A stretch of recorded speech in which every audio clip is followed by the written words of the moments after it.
Bonsoir à tous. Ce soir, nous allons développer la réflexion de l'homme et sa perfection. Dieu créa l'homme et il lui donne un défi de se parfaire au fur et à mesure de sa vie pour arriver à une certaine perfection.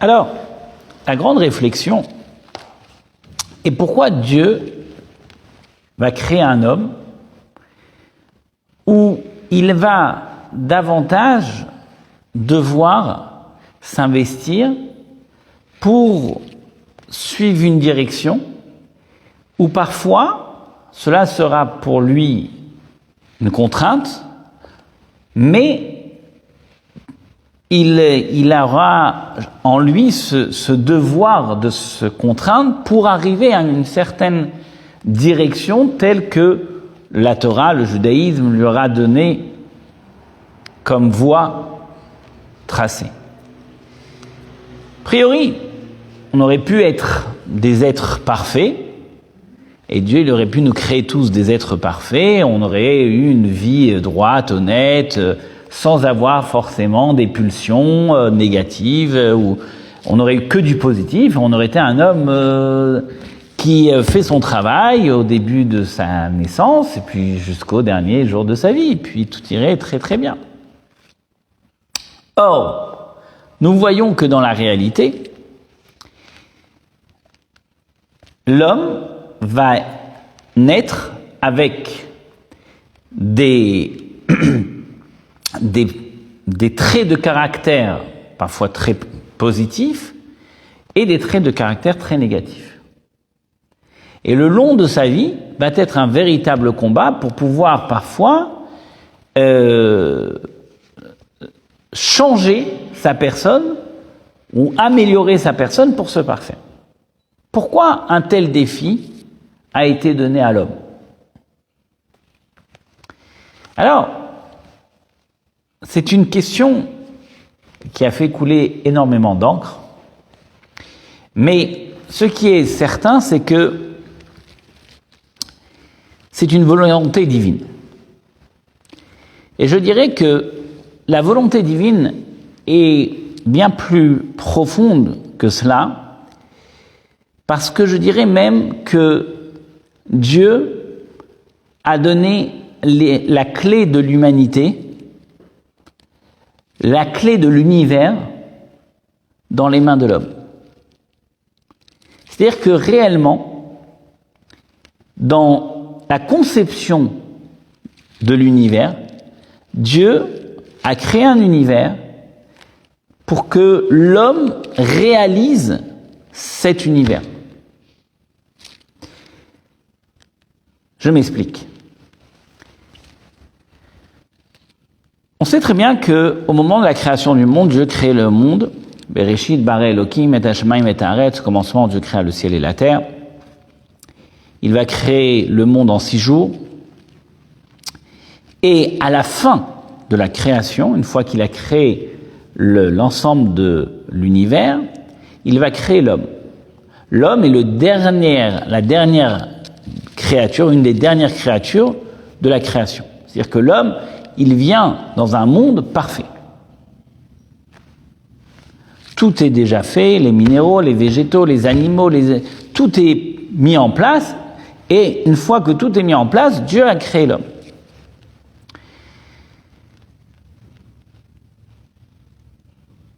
Ce décor qui a été créé par Dieu, un décor bien sûr magnifique, extraordinaire, va être en fait la volonté suprême de créer un monde comme, si on peut donner un exemple, d'un roi qui voudrait réaliser un château. C'est-à-dire que Dieu crée le monde comme un roi qui veut réaliser son château. Nous sommes à Versailles. Prenons le château de Versailles. Le roi a voulu plus de 2200 pièces dans son château. 5 kilomètres de jardin. D'accord ? Bon. Donc, c'est quelque chose, c'est monumental, c'est la monarchie, c'est etc. Mais c'est une volonté du roi. Maintenant, si nous prenons le château de Versailles comme exemple, et le roi n'avait jamais habité dans ce château, le château n'aurait pas eu réellement de splendeur. Il aurait certes pu être quelque chose de grandiose, mais le fait qu'il n'y a pas eu de vie d'un roi à l'intérieur, ça aurait été un repas sans goût. Ça aurait été un monument mort, qui n'aurait pas eu véritablement une histoire, si ce n'est que l'histoire de la construction. Et c'est au moment où le roi va vivre dans le château que le château prend tout son sens. D'accord ? Alors, l'Avdil et l'Ef Abdalot, si on pourrait un petit peu imaginer un petit peu la réflexion, la même réflexion, Dieu a voulu créer un monde. Dans ce monde, il a mis des minéraux, des végétaux, des animaux, des astres, tout cet univers magnifiquement bien fait. Mais pour se réaliser, pour que Dieu se réalise dans ce bas monde, il a mis des êtres humains. Et c'est à travers l'être humain que Dieu réalisera le but de tout ce décor. C'est-à-dire que tout le décor est magnifiquement bien fait, mais pour qu'il puisse avoir véritablement un sens, un but, il demande à l'homme d'exister. Il crée un homme et il veut que l'homme, en fonction de son comportement, réalise sa volonté première qui était de créer un univers. C'est-à-dire que la réalisation de cet univers va être faite par l'homme. Ceci étant, pour que l'homme puisse réaliser la volonté de Dieu, qui est tout simplement de pouvoir vivre, de pouvoir exister dans ce bas monde, c'est-à-dire faire en sorte que Dieu de ce bas monde devienne sa propre demeure, alors il va donner, entre guillemets, un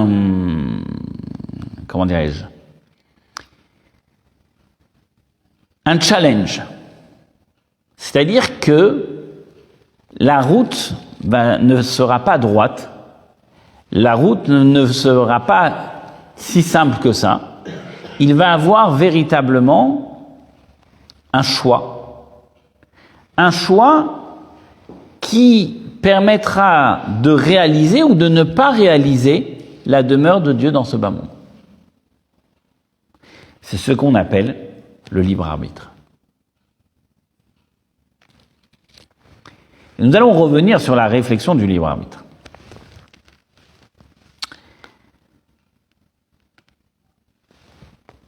L'homme, avec un grand H, le propre de sa personne est justement le choix. À chaque instant de la vie d'un homme, l'homme est confronté à un choix. Nous avons en continu, dans la vie, des choix à faire.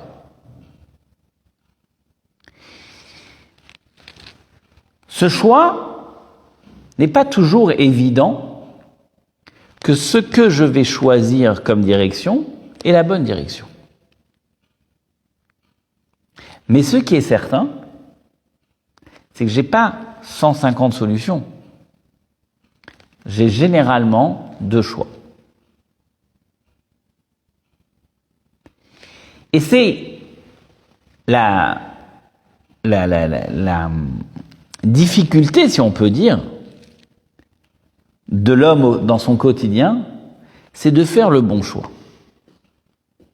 Car parfois, je ne suis pas certain que le chemin choisi était le bon et que les conséquences que je trouve après parfois de nombreux mois, de nombreuses années, me font prendre conscience que je n'avais pas fait le bon choix. Donc, ce libre arbitre est certes un cadeau, mais en même temps une responsabilité lourde de conséquences. Et cela fait partie, justement, d'une volonté de Dieu de donner réellement le choix à l'homme d'être libre dans ses mouvements, dans son action, dans son champ d'action, pour réaliser la demeure de Dieu.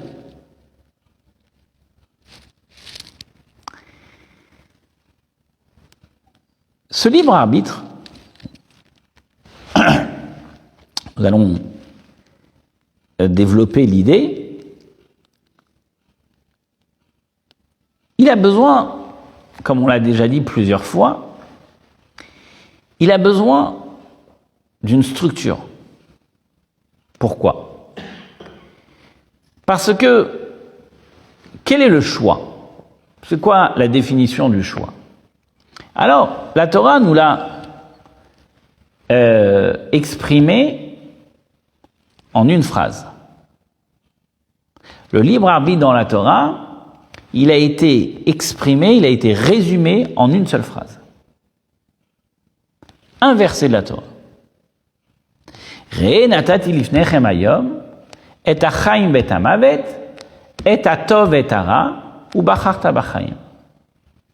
Dieu dit, aujourd'hui, je te présente le bien et le mal, la vie et la mort, et tu choisiras la vie. Voilà, en résumé, la définition du libre arbitre. Le bien et le mal, la vie et la mort, et tu choisiras la vie.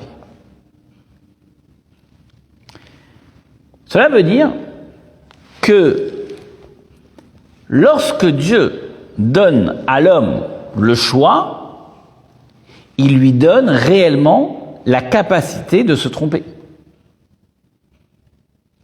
Étant donné qu'il lui présente le bien et le mal, la vie et la mort, donc c'est-à-dire qu'il y a véritablement la possibilité pour lui de choisir le bien comme de choisir à l'inverse le mal. Donc cela veut dire que l'homme à la base, il peut avoir un choix qui est négatif.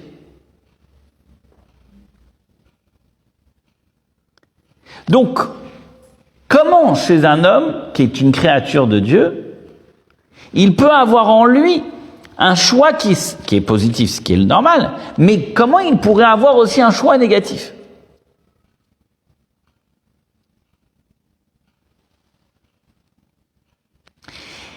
Et la réflexion est la suivante. C'est que, justement, la manière comment Dieu crée les êtres humains, il va créer l'homme avec, à la base, on va dire, des qualités, mais aussi des défauts qui sont naturellement chez lui. On a chacun notre propre nature. Et notre nature, elle est différente les uns des autres. Et dans notre nature, dans nos traits de caractère, dans notre personnalité, alors certes que nous avons une personnalité qui est naturellement, on va dire, comment dirais-je, créée, conçue depuis notre naissance, mais ensuite, il y a comment moi, à travers les années, à travers ma vie, je vais modeler ma personnalité. Je vais modeler ma façon d'agir, de réfléchir, et ainsi de suite. Et on voit toujours, c'est quelque chose qu'on constate tous les jours. On voit comment un enfant de 3 ans réagit, un enfant de 5 ans, un enfant de 15 ans, un enfant de 20 ans, et on voit la maturité, on voit sa personnalité, on voit ensuite comment il se développe. Et puis, plus les années vont avancer, et plus il va affermir sa personnalité. Mais rares sont les gens qui changent réellement. À partir d'un certain âge, on définit une personne par sa personnalité, et en fonction de sa personnalité, il se développe, bien tant que mal, en fonction de ce qu'il a comme trait de caractère. Mais, pour savoir quel est véritablement mon choix, il faut que j'ai un cadre. Il faut que je sache, certes que j'ai mes traits de caractère, mes qualités, mes défauts, mais il faut savoir si réellement là, c'est quelque chose de négatif de prendre cette direction, ou si c'est quelque chose de positif. Malgré ma personnalité, malgré mes traits de caractère qui peuvent être néfastes. Alors, comme on l'a déjà dit à plusieurs reprises, la Torah nous dit qu'elle nous a mis un code de loi, d'accord ? Cette table dressée, le Shulchan Aruch, qui nous donne de façon claire et précise les rails sur lesquels nous devons avancer.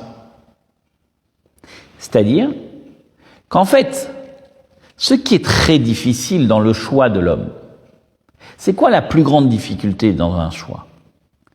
C'est déjà de définir qu'est-ce qui est bien, qu'est-ce qui est mal.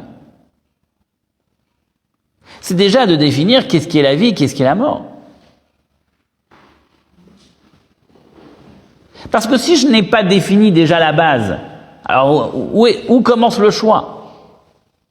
Si je ne sais pas ce qui est la vie, je ne sais pas ce qui est le bien, parce que peut-être tout à chacun peut avoir une définition du bien et du mal qui serait sa propre définition. Et donc, la définition de la vie et de la mort sera aussi sa propre définition. Alors bien sûr, il y a une mort physique qui est la définition de toutes, mais il y a quand même aussi une vie qui est un mode de vie, il y a une mort qui est une vie où malheureusement la personne n'est pas épanouie, donc elle vit mais elle ne vit pas vraiment.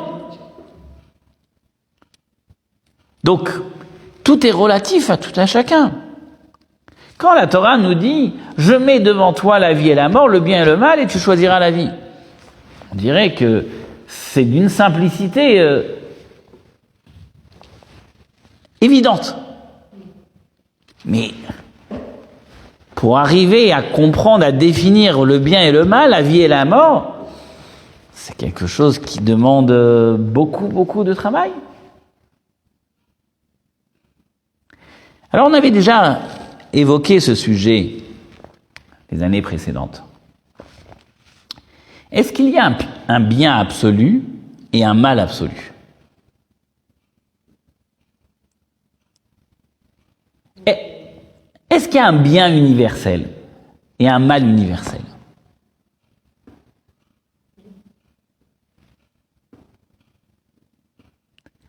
Alors, si on va répondre par la négative, alors le verset n'a pas de sens. Parce que si réellement il n'y a pas un bien universel et un mal universel, la Torah n'aurait pas dit le bien ou le mal. Elle aurait dit chacun choisira son bien et son mal, et en fonction de son choix, il choisira le bien, la vie. Mais, tel que la Torah l'exprime, il y a forcément un bien universel et un mal universel.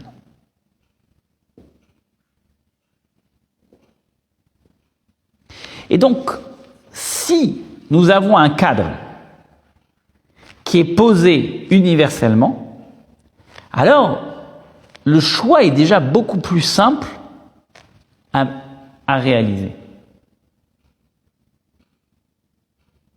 Parce qu'à partir du moment où j'ai défini le cadre, je peux choisir.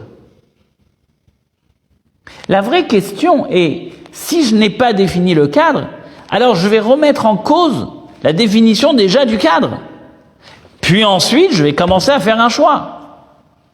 Donc c'est beaucoup trop complexe de définir un cadre sans être certain que le cadre que je définis est vraiment le bon cadre, et ensuite, par-dessus, mettre en place un choix.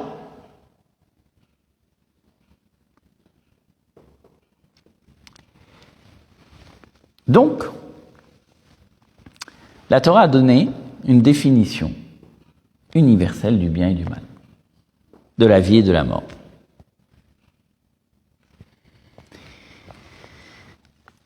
Et à partir du moment où on va développer la définition du bien et du mal et de la vie et de la mort, on va comprendre que le choix est quelque chose qui est à la portée de chacun.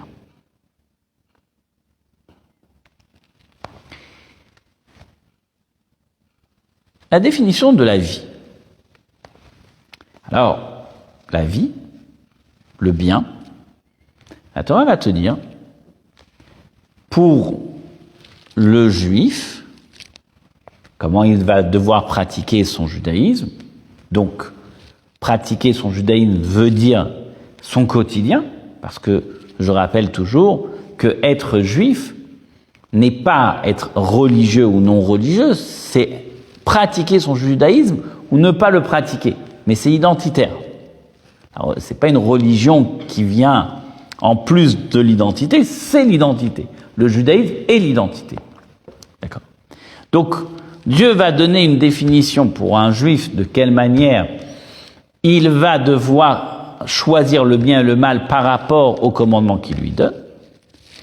Et pour le non-juif, il va donner aussi une définition du bien et du mal qui est aussi universelle, mais qui ne comporte pas, comme pour le peuple juif, 613 commandements, mais il y a les 7 lois Noachid. Cette loi Noachid, on peut les retrouver sur plusieurs sites, c'est des lois très universelles.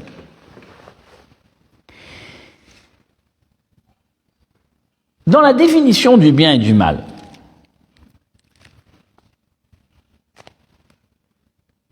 une des lois universelles, c'est le respect d'autrui. Ne pas tuer, ne pas voler. D'accord ? Une des 7 lois Noachid est que chaque pays doit mettre en place des lois qui permettent aux habitants du pays, aux citoyens, de pouvoir se respecter les uns et les autres. Ça fait partie d'une des mitzvot de la Torah, c'est un des 7 lois Noachid, c'est de mettre des lois avec de développer une justice interne à l'intérieur de chaque pays pour que les citoyens puissent se respecter les uns et les autres. D'accord ? Donc, jusqu'à tel point que même dans la Gemara, dans le Talmud, on reprend cette loi de la Torah, les 7 lois Noachid, et nous disons même que Dina de Malchuta Dina, qui veut dire que les lois du pays sont les lois. Donc, que ce soit un juif ou un non-juif, on a un devoir de respecter les lois dans le pays dans lequel nous vivons. Ceci étant, pour le peuple juif, Dieu n'a pas mis 7 lois Noachim, mais il a mis 613 commandements.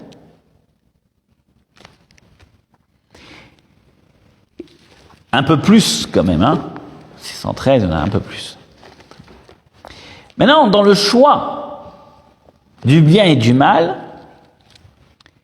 nous allons avoir une définition du bien et du mal pour le peuple juif qui va être un peu plus complexe que celle du non-juif. Pourquoi?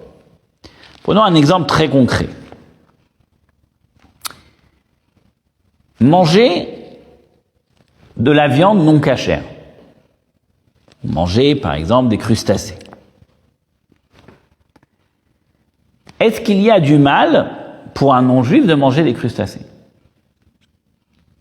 Non. Donc il n'y a rien de négatif pour un non-juif de manger des crustacés. La Torah n'a jamais interdit à un non-juif de manger des crustacés. Alors, ce que la Torah interdit à un non-juif, ce qui est important de savoir, c'est de ne pas manger un morceau de chair d'un animal vivant. D'accord? Donc, voilà. Mais si l'animal est mort, il n'y a aucun souci. Tous les animaux sont autorisés d'après la Torah pour tout non-juif. En revanche, pour un juif... Comment vous parlez d'animaux vivants, vous parlez pour un juif ou pour un non-juif? Pour un non-juif et pour un juif aussi, on n'a pas le droit de prendre par exemple une vache, tu coupes le pied et tu manges la cuisse uniquement. Ah. C'est interdit. Alors qu'elle n'est pas morte. Oui, bah, enfin, les crustacés, ils sont vivants, hein. Quand les gens mange. Quand les gens mangent des crustacés, avant d'ouvrir la moule ou avant d'ouvrir l'huître, elle est vivante. Pas du tout. Crue. Quand tu ouvres ta moule ou ton huître, avant de l'ouvrir, l'animal est vivant. Et une fois qu'elle est ouverte, Je sais pas. Mais en tout cas, il y a... C'est un exemple. D'accord. D'accord avec moi, Xavier? Tu sais pas? En tout cas, bon. En tout cas, ce qui est certain, en tout cas, c'est que on n'a pas le droit de manger une partie d'un animal vivant. Il faut que l'animal soit cuit, soit bouilli, peu importe, mais en tout cas, il doit être mort. Ça, c'est universel. Ça fait partie des lois universelles. Bon. Mais maintenant, manger de la viande non cachère, de la viande de cheval, par exemple, d'accord, un juif, c'est mal. C'est à source, c'est négatif. Donc lui, dans son choix, il ne pourra pas manger de la viande de cheval. Pour un non-juif, il n'y a pas d'interdiction de manger de la viande de cheval. Aucun problème pour lui de manger de la viande de cheval. Donc, la définition du bien et du mal va être, pour des grandes lignes telles que le respect des parents, telles que beaucoup le respect d'autrui universel, mais ensuite, dans la pratique du judaïsme tel que le juif va mettre en pratique son judaïsme, alors bien sûr qu'il y a davantage des lois qui sont totalement spirituelles et divines sur lesquelles le juif, si il va transgresser, il fera du mal. Parce qu'il a transgressé un interdit de la Torah. Que le non-juif n'aura pas transgressé l'interdit de la Torah, donc il n'y a aucun mal qu'il va découler de ce qu'il va faire s'il va manger de la viande de cheval, par exemple. D'accord ?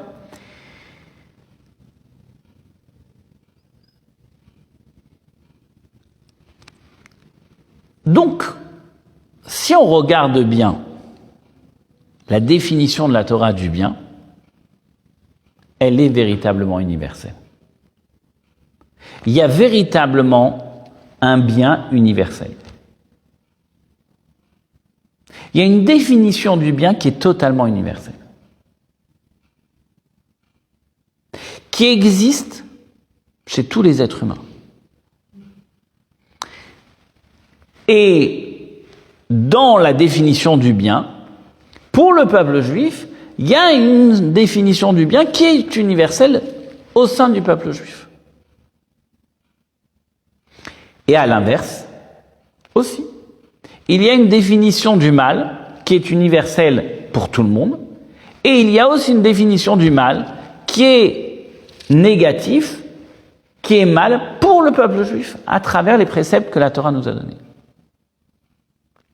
Donc, cela démontre que la phrase, le verset de la Torah qui dit qu'il y a un libre arbitre, et la définition de ce libre arbitre est: je t'ai donné le choix entre la vie et la mort, entre le bien et le mal, n'est pas relatif à chacun. Il est universel. Il y a un seul bien et un seul mal, qui sera un peu et parfois différent au niveau de la pratique du judaïsme pour le peuple juif et pour les autres nations, mais ça ne reste tout au moins qu'il y a un bien absolu et il y a un mal absolu.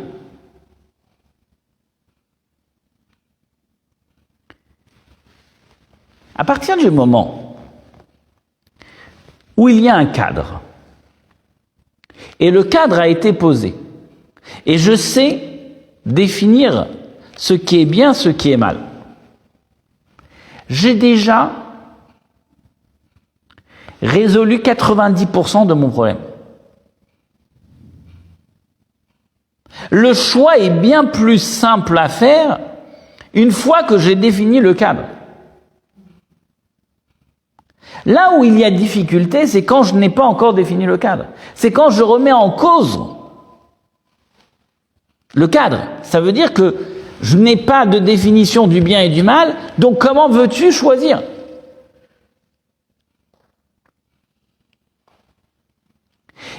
Et la difficulté qui est encore bien plus profonde, c'est que si j'ai un bien qui est ma propre réflexion, cela ne veut pas dire que ce qui est bon pour moi est bon pour l'autre. Donc, moi je comprends et je regarde, j'analyse une situation avec mes paramètres de bien et de mal. Très bien, mais peut-être mon analyse est totalement fausse. Et puisqu'il n'y a pas de bien absolu, parce que je ne l'ai pas défini tel que la Torah me l'a défini, mais c'est moi qui définis mon propre bien et mon propre mal, ben, peut-être que je vais faire outrage à l'autre, et que mon bien ne sera pas un bien commun, et que ce qui est bon pour moi, ou ce qui est bon dans mon analyse par rapport à l'autre, n'est pas forcément bon pour l'autre.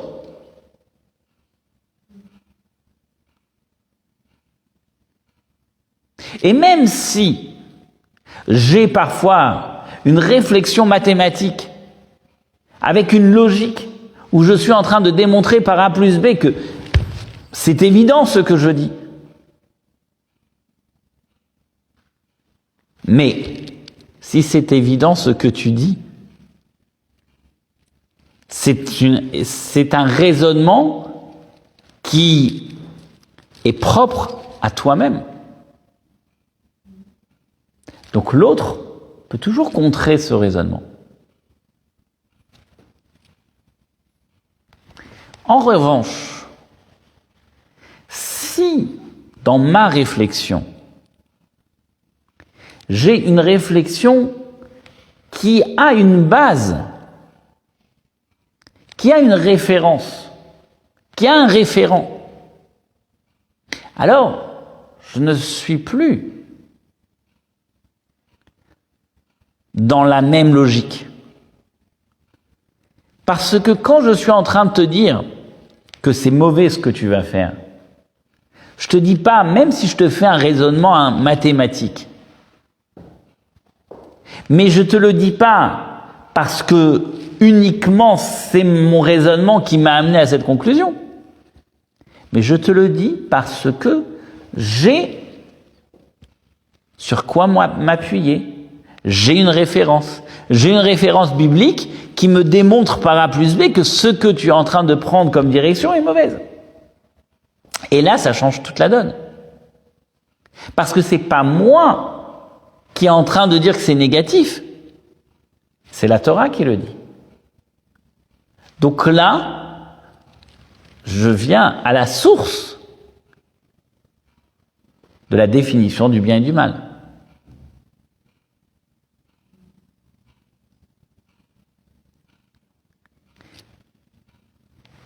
Et c'est la définition absolue. Donc,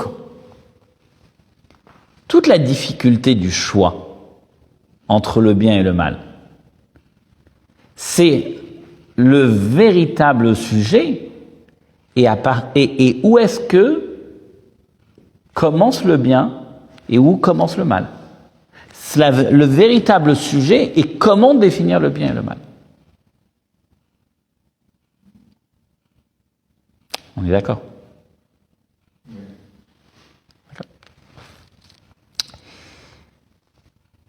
Une fois que je l'ai défini, une fois que j'ai une définition thoraïque, car la Torah me l'a défini, il n'y a pas un sujet aujourd'hui dans le quotidien d'un être humain au XXIe siècle que la Torah n'a pas évoqué si c'était positif ou négatif. Ça n'existe pas. Tout a été déjà passé sur tous les sujets. Même des sujets parfois qui se développent avec la technologie, avec les moyens modernes de beaucoup de sujets aujourd'hui que nous trouvons, on a toujours une référence talmudique, une référence biblique où on va démontrer par A plus B si c'est permis, si c'est autorisé, c'est interdit, mais c'est d'une richesse qui est juste extraordinaire. Je ne vais pas rentrer dans le sujet, on en avait déjà parlé, mais par exemple, la fécondation in vitro, qui est une prouesse du XXe siècle, hein, et halachiquement parlant, est autorisée. Et on a des textes qui démontrent comment, halachiquement parlant, on peut autoriser la fécondation in vitro. On ne s'est pas dit non, c'est une nouvelle science, ça vient de sortir. À l'époque de Moshe Rabbeinu, il y a 3300 ans, on n'en parlait pas. Bon, alors on va l'interdire. Pas du tout. Pas du tout. La science avance. On a de nouvelles façons de faire. Eh ben, on va se casser la tête. On va aller chercher dans les livres et on va trouver comment, halachiquement parlant, on peut le mettre en pratique.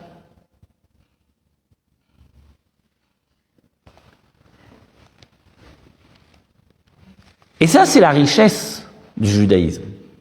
Mais c'est sûr que s'il y avait un rabbin qui était venu de nulle part, et il était en train de dire, oui, la fécondation in vitro, c'est quelque chose qui est autorisé. Pourquoi ? Je vais vous expliquer, je vais vous faire un calcul mathématique, un schéma, et puis je vais vous expliquer que c'est normal qu'on a le droit de le faire. Personne n'aurait adhéré.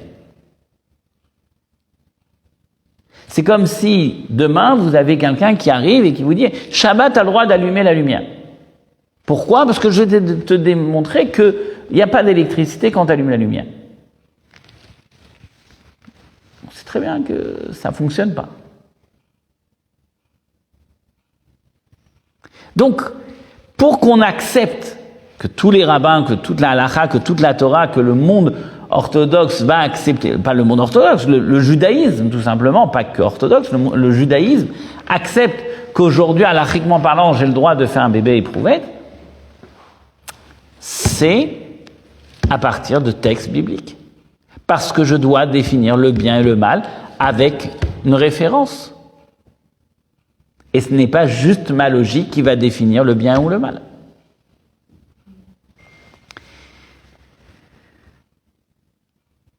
Donc, nous avons les rails. Les rails ont été mis en place. On a une définition, on a un cadre. On sait quel est le chemin que nous devons prendre. Très bien.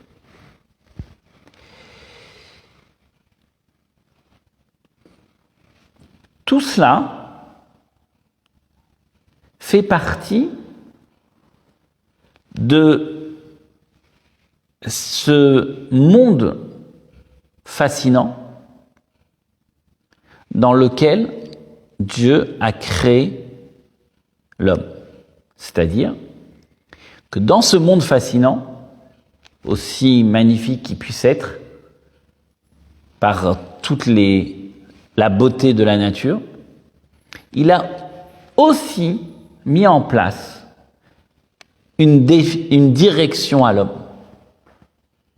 Il a mis en place un code universel qui permet à l'homme de pouvoir se retrouver et savoir quel est le chemin à prendre. Ça fait partie de la prouesse de la beauté, de la richesse de ce monde. Prenons maintenant l'homme. L'homme avec ce grand H, qui vient dans ce monde aussi magnifique, aussi grandiose, aussi beau, mais avec des caractéristiques qui lui sont personnelles. Pourquoi Dieu il a donné des caractéristiques à chacun différemment, avec un véritable travail sur sa personne? On ne rentrera pas dans le sujet, mais c'est une volonté propre à lui.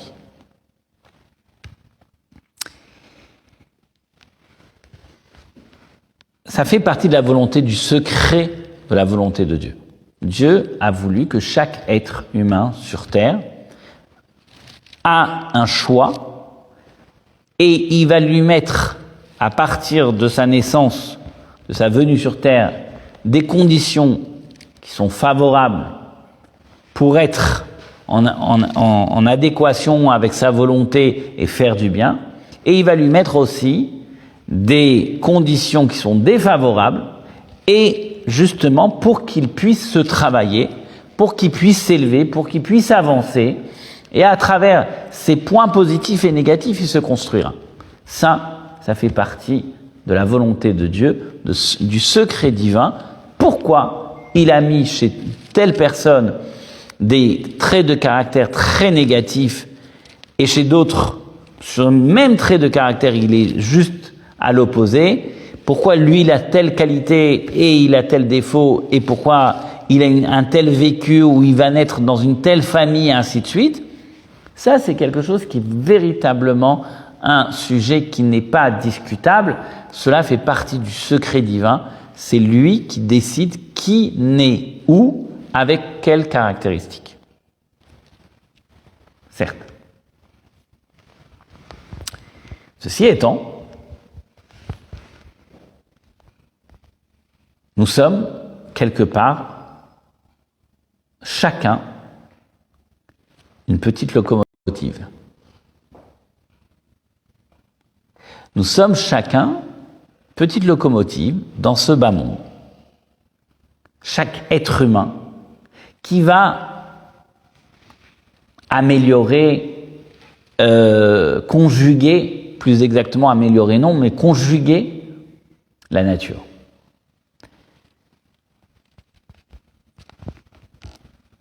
Comme nous l'avons déjà expliqué, Dieu a créé le monde, mais il demande à l'homme de cultiver, de labourer, pour faire en sorte qu'il y ait de la récolte. Si l'homme, combien le monde est magnifique, mais si l'homme ne va pas labourer, ne va pas cultiver, il n'y aura jamais de récolte qui sortira de nulle part. Donc, on voit bien que dans la volonté divine de la création du monde, c'est certes qu'il crée un monde parfait, mais il attend de l'homme une action. Il veut que l'homme agisse.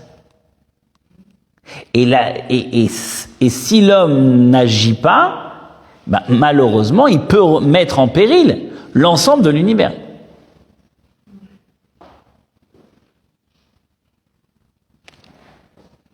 S'il ne cultive pas, s'il ne laboure pas, il y a un déclin total. Donc, chaque être dans ce bas monde, il vient avec une mission, avec un travail qui lui est propre et qu'il va devoir mettre en place, bien sûr, avec toutes les commodités que Dieu lui a données, toutes ses capacités, pour juste faire en sorte qu'il y ait le bien absolu qui se réalisera par son biais, par le biais de cet être humain.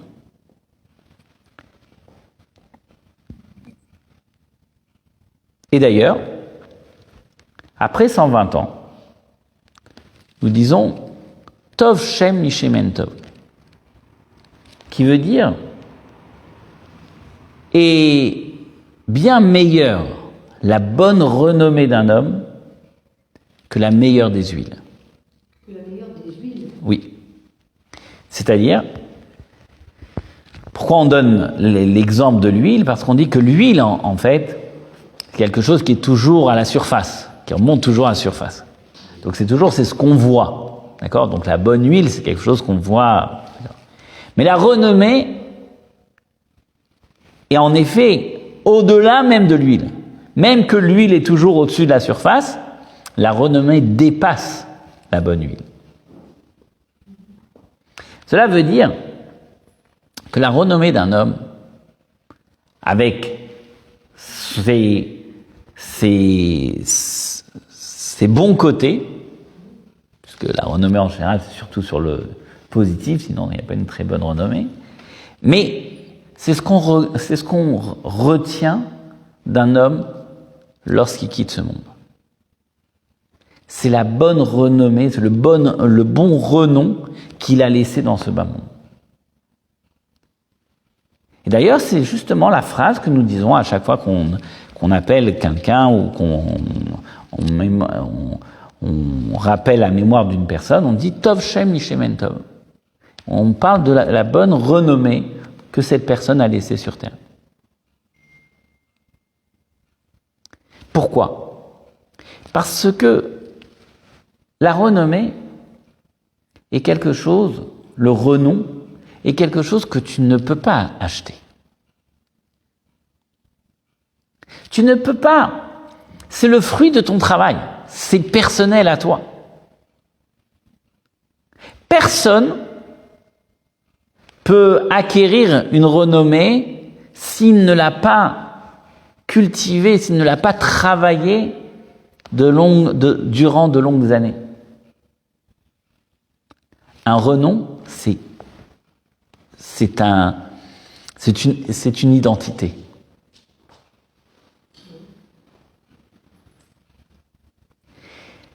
Et donc,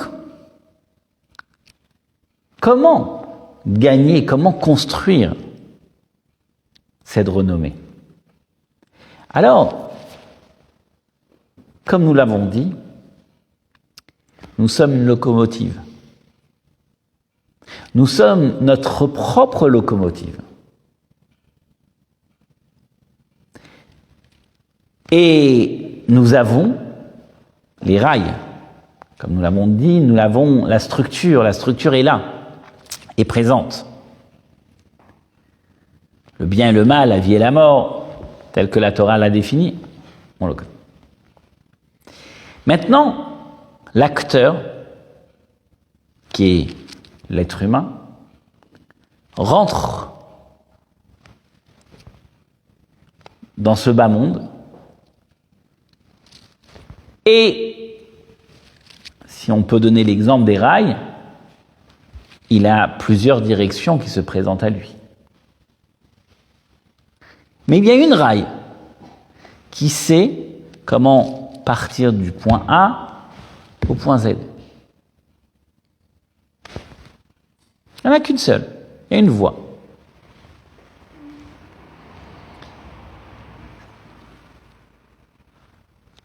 Les actions de l'homme sont des conséquences que chacun a comme responsabilité face à l'univers, qui sont extraordinaires. Et l'homme peut construire un univers par ses actions qui est d'une beauté effroyable.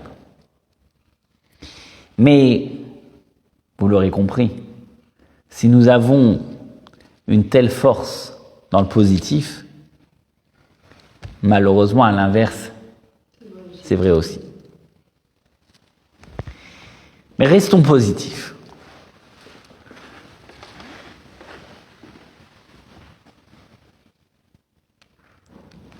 L'homme va justement être l'acteur de ce monde. Et pour être un acteur, il faut déjà qu'il acte lui-même sa personne.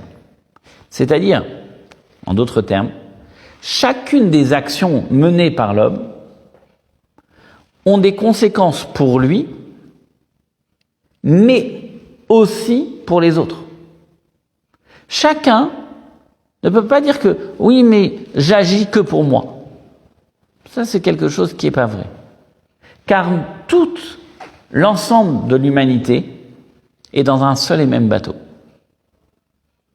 On peut le voir aujourd'hui avec l'épidémie, comment malheureusement, c'est le monde entier qui est touché. Parce que chaque action est quelque chose qui... Nous sommes tous dans une même... L'histoire, qui est le mashal, qui est l'exemple qui est rapporté, on rapporte cette fameuse parabole où il y avait une personne qui était dans un bateau. Et donc il est dans un bateau et il décide, en pleine mer, de faire un trou dans le bateau. Et il dit, mais j'ai payé ma place, ça m'appartient. Je fais ce que bon me semble à l'endroit où je me trouve. C'est à moi. J'ai une conséquence.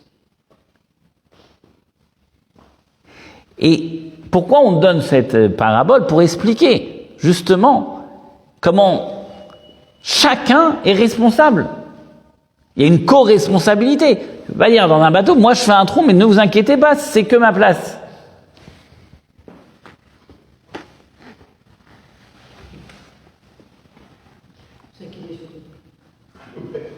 Va tous couler, bien sûr.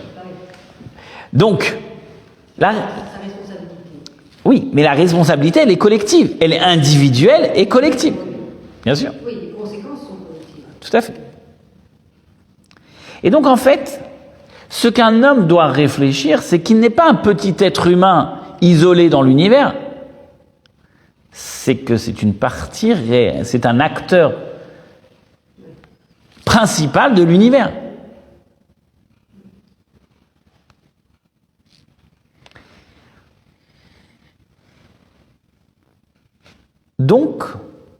Donc,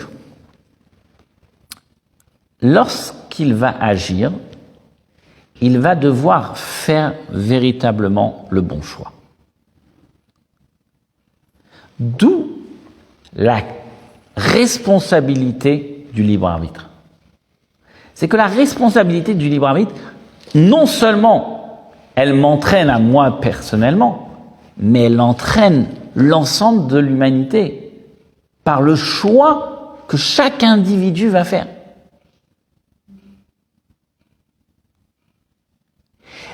D'où l'importance de bien choisir.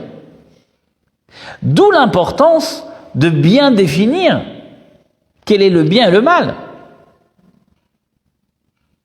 Étant donné que l'impact de mon action est universel, je ne peux pas prendre à la légère ce que je trace comme chemin pour ma propre vie. D'où l'importance de l'éducation que je donne à un enfant. Jusqu'à tel point que la Torah nous dit que jusqu'à 12 et 13 ans, 12 pour une fille et 13 ans pour un garçon, l'enfant n'est pas responsable de ses actes. La majorité d'un enfant commence à 13 ans, et non à 18 ans, à 13 ans. À 13 ans, on rend un enfant, un garçon, on le rend responsable de ses actes. 12 ans pour une jeune fille.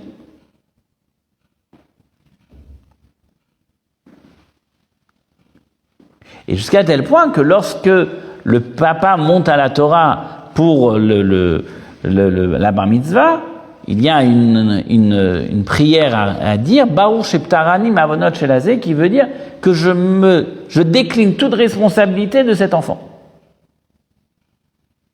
Je ne suis plus responsable. C'est religieusement parlant. Pardon ? Religieusement parlant, c'est une majorité religieuse. Oui, mais ça veut dire identitaire en tout cas. D'accord ? Donc, que signifie décliner toute responsabilité ? Ça veut dire que jusqu'à 13 ans, j'avais toute la responsabilité. Et quelque part, l'éducation que je vais donner va être un impact direct sur ce qu'il deviendra après ses 13 ans et jusqu'à la fin de sa vie. Mais pourquoi ? Parce que cette responsabilité est si lourde de sens, comme on vient de l'expliquer, qu'on ne peut pas prendre un enfant et le jeter à la mer sans lui dire comment nager, sans lui donner des règles. Il ne peut pas avoir un libre arbitre à l'âge de 13 ans et un jour si auparavant on ne lui a pas donné une éducation qui lui explique les règles, la définition du bien et du mal. Certes qu'à 13 ans et un jour, il va être responsable, mais pour être responsable, il faut déjà connaître les bases des responsabilités, quel est le devoir. Donc, tout cela fait partie de l'éducation. Mais à partir du moment où je suis responsable, alors, Dieu maintenant donne à l'homme le choix d'agir. L'action qui va être menée par l'homme est une action qui va avoir un tel impact sur l'action de l'impact de sa force, de son action, est tellement grande que chez Dieu, l'homme est en mesure de créer un Ratzon Chadash, une nouvelle volonté divine. L'homme va créer chez Dieu une nouvelle volonté divine par son action menée. Non seulement au niveau personnel et universel, mais même par rapport à Dieu. Le champ d'action que Dieu a donné à un homme, c'est que l'homme, au niveau de Dieu lui-même, il va réaliser une nouvelle volonté qui était chez Dieu, mais qui ne pouvait pas se révéler, se réaliser, tant que l'homme n'avait pas mis en pratique son action.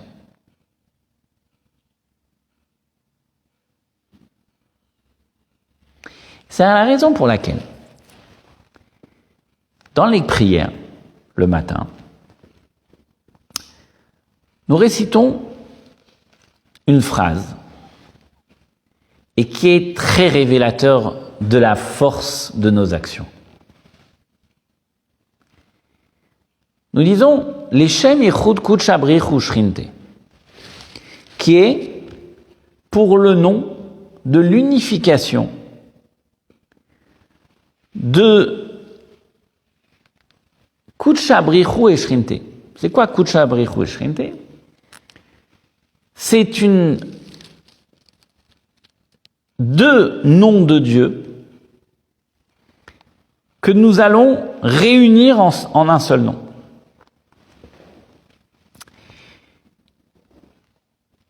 On sait très bien qu'il existe plusieurs noms de Dieu. Il y a un des noms qui est Yudke Vavke. Yudke Vavke, c'est celui qu'on voit très souvent dans la prière. C'est le tétragramme. D'accord? Un Yud, après un E, après un Vav, et après un E. C'est le tétragramme. Il y a un autre nom de Dieu qui est très courant, c'est Elohim. Par exemple, lorsqu'on va dire une bénédiction, on va dire Baruch ata Hashem Elokeinu melech haolam. Donc on a donné le nom de Hashem, donc Yud Ke Vav Ke, le tétragramme, et on dit Elokeinu. On a le nom de Elohim qui est aussi le nom de Dieu.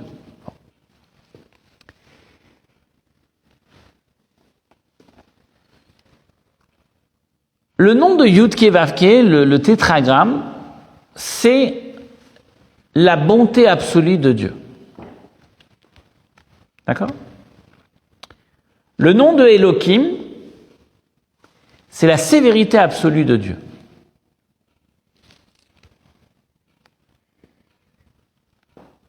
Et lorsque nous commençons la prière le matin, nous demandons à Dieu d'unifier la bonté qui provient du tétragramme avec la sévérité qui provient de Elohim. D'accord? C'est ce que nous récitons dans la prière le matin, qui est réellement la réalisation de chacune des mitzvot, des actions menées. C'est le lien entre le Yud Ke Vav Ke, le tétragramme, avec Elohim, qui est la sévérité de Dieu. Très bien.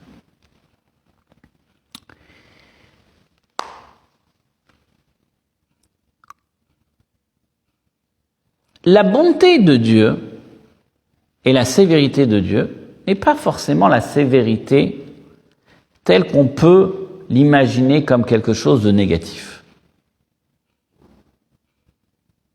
Pourquoi? Parce que la bonté peut être aussi négative. Car nous savons très bien que dans les règles de la vie, trop de bonté tue la bonté. Trop de sévérité tue la sévérité. Ce que nous avons besoin, c'est justement un mix des deux qui permet de pouvoir trouver un équilibre. D'accord? L'exemple qui est donné, c'est dans la Chassidoute, c'est l'exemple de la pluie. La pluie, par exemple, c'est une conjugaison, si on peut dire, de Yud Ke Vav Ke et d'Elohim, du tétragramme et de Elohim, de la bonté et de la sévérité. Pourquoi la pluie est une conjugaison de la bonté et de la sévérité? Tout simplement. Parce que la bonté, c'est quoi? C'est l'eau. L'eau est définie comme quelque chose de bon. C'est ce qui arrose, c'est ce qui permet à la végétation de pousser. Donc c'est quelque chose de positif. C'est vital. Ne pas avoir de pluie, c'est la sécheresse, c'est la sévérité. Très bien. Mais si je n'ai que de l'eau, je n'ai pas rien qui retient l'eau, et que Dieu ouvrirait les robinets du ciel sans limite, qu'est-ce qui va se passer? C'est la bonté absolue, mais en même temps c'est la noyade. Donc, si Dieu n'associe pas à cette bonté une sévérité, On ne va pas avoir des gouttelettes d'eau, on va avoir un déluge.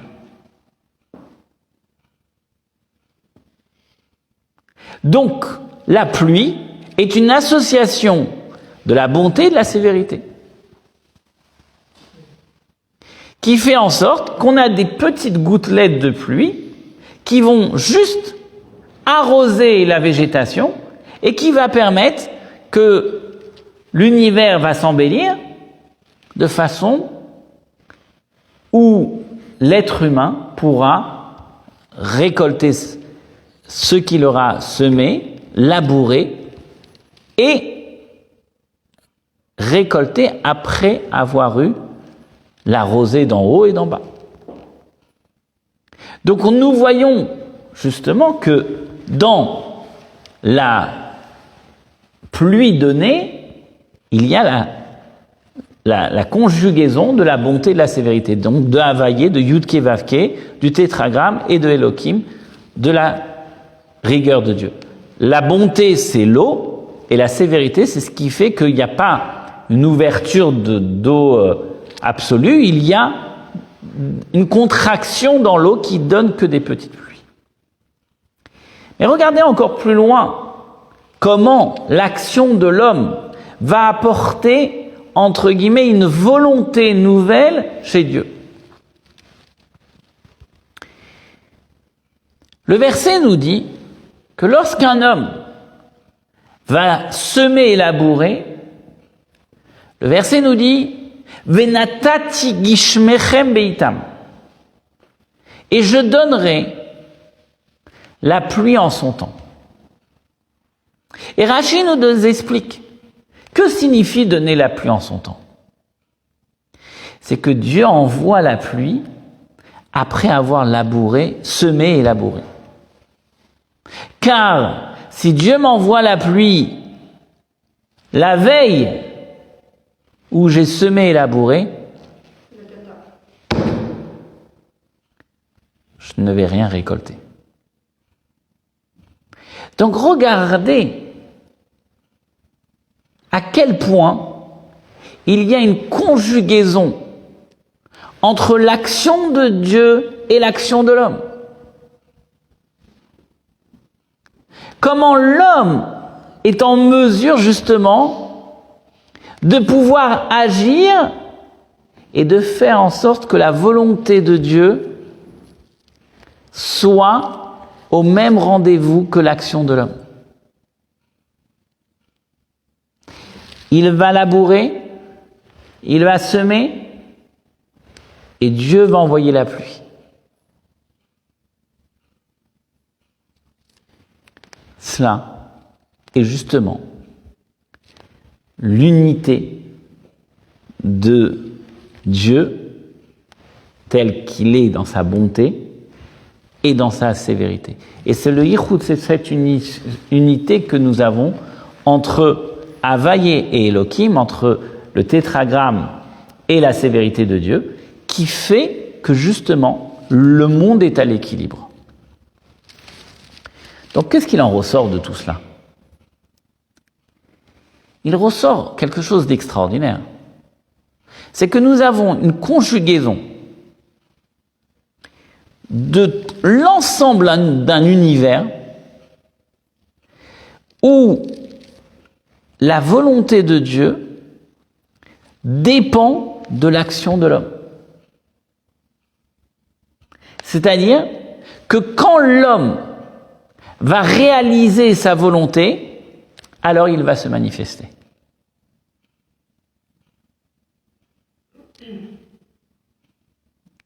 Le pouvoir que Dieu a donné à l'homme, c'est de manifester sa volonté à travers l'être humain. Mais pas en imposant à l'être humain sa volonté, en lui donnant le choix. Extraordinaire. C'est la monarchie absolue. De pouvoir laisser le peuple choisir.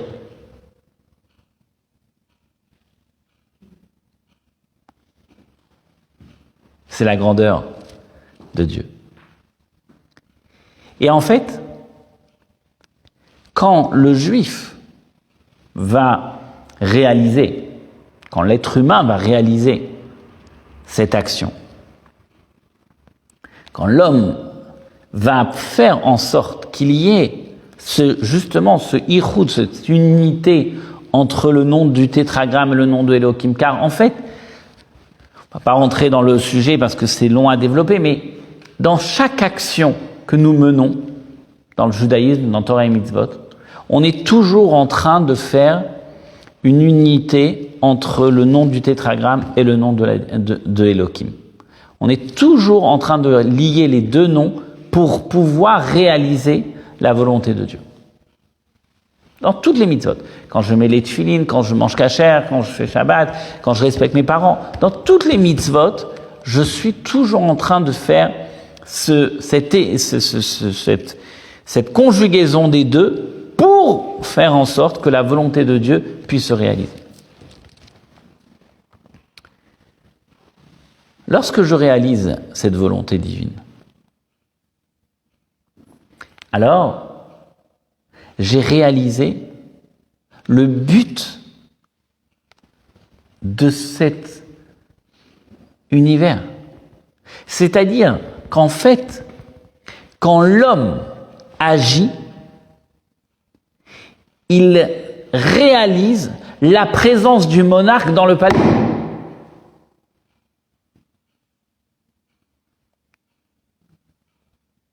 Comment le roi peut venir dans son château?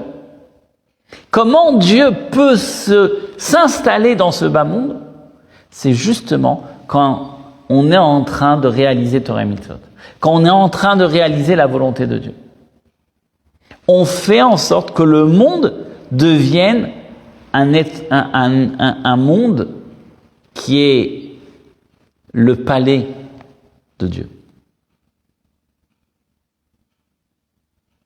Là est le sens de nos actions. Ceci étant, nous avons le choix. Et ce choix-là, on va expliquer, on reviendra sur le choix qui demande beaucoup de réflexion du fait que si l'action a une telle importance et les conséquences sont si grand, alors pourquoi réellement nous avons ce choix? Quel est le sens de ce libre arbitre? Bien sûr que Dieu ne veut pas s'imposer, et au contraire, il veut nous faire mériter la réalisation de son œuvre. Mais on reviendra sur ce travail de ce choix qui n'est pas toujours évident de faire, et pourquoi on a d'autant plus de difficultés parfois à faire le bon choix, même si je sais pertinemment que ce que la Torah m'a demandé c'est celui-ci, mais quand même j'ai peut-être un désir qui est différent et ce n'est pas toujours évident de mettre en adéquation mes désirs et ce que la Torah veut de moi, mais tout ça c'est déjà un autre sujet qu'on développera si Dieu veut la semaine prochaine. En tout cas, tout ça pour dire que l'élévation, et pour conclure, l'élévation du monde, l'élévation de l'univers, la réalisation de la volonté de Dieu se fait justement par l'action de l'homme. Et quand l'homme agit à bon escient avec les valeurs qui lui ont été inculquées par la Torah et le Shulchan Aruch, alors forcément, il s'élève et il grandit dans une perfection et il se parfait de jour en jour dans son comportement de manière générale dans son quotidien avec lui-même et avec son entourage. Et c'est cela, réellement, le but final. C'est qu'on arrive à avoir une osmose entre la volonté de Dieu et la volonté de l'homme pour être un être de grande et de bonne renommée, où on puisse être réellement l'exemple pour sa propre famille et pour son entourage à travers les actions que nous menons jour après jour. Bonne soirée.